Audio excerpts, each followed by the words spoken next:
Do you know, this might mean, Barry, that on my gravestone they won't write the ghostwriter of Jerry Halliwell. Do you think that might happen? Do you think? I couldn't be happier to be here tonight and to have received this award. It's very unexpected.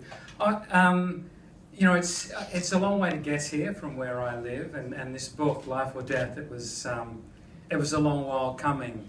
You know, the idea came to me.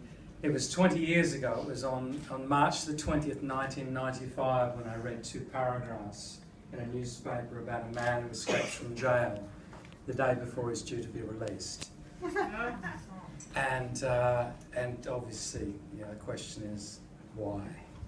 And I kept that cutting on my desk for a decade, thinking there's a novel in this somewhere. It took me about 10 years to think of a reason. It took me about another 10 years before I had the courage to think I could write that book. It is my 10th novel, Life or Death. One of the great things, you know, I've been up for Daggers before, but you know what the lovely thing about this one is, I've won it for the book that I think is the best one that I've done. You know, and it's always lovely to win it for the one that you think is the best one you've done. I want to. No heckling, please. I have obviously, you know, some people to thank. I want to thank my wonderful publishers at Little Brown UK, and my editors, David Shelley and Lucy Malagoni are here. My enormously great friend and publisher Ursula Mackenzie is also here tonight. She has been my friend and publisher and supporter for more than 20 years. I feel as though this award is as much for her as for me. I want to thank you, my agent Mark Lucas, again, who's been my friend, more so than an agent for more than 20 years, or through all my ghostwriting days, as well as my days as a crime writer, and all of those at LAW as well who support him. My agents, my editors, my publishers around the world. My wife is asleep in Australia at the moment. She's insisted that I phone her and wake her up. I don't think she'll mind being woken up when I tell her the news.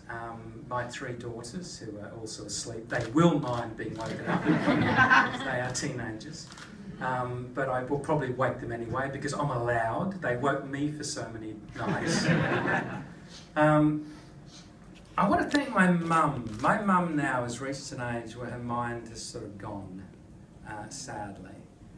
But I should tell you that I wrote 15 autobiographies for the great and the good. But you know, I was a journalist and then a ghostwriter, and before I became a novelist. And my mother struggled with this idea that I wrote books where my name was never on the front cover. And so when I first delivered a novel to her, in an advanced reading copy of my first novel, The Suspect, I sent it to her, and I waited, and I heard nothing. Oh my God, she hates it. She hates it.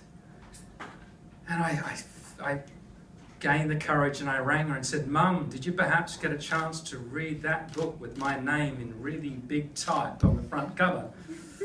Oh dear, I had 3 library books to get through. Did you want me to read your one first? No, Mum, honestly, when you get to it, Her library gave her a special award for that. Any mother that would read her library books for her son's first novel.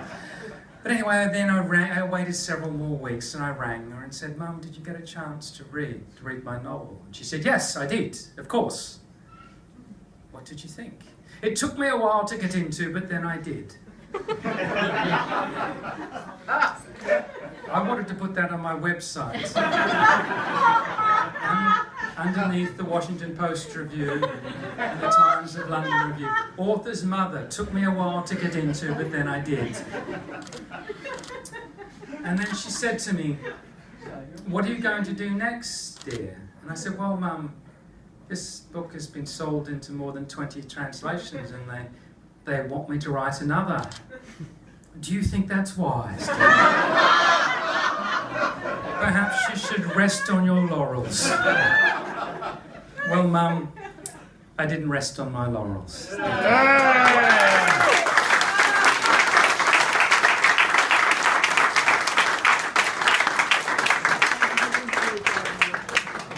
So that's it. I'd like to personally thank you all for coming. It's great to see so many of the great and the good in this room, the great and good of crime fiction. So I'll see you all next time. Thank you very much.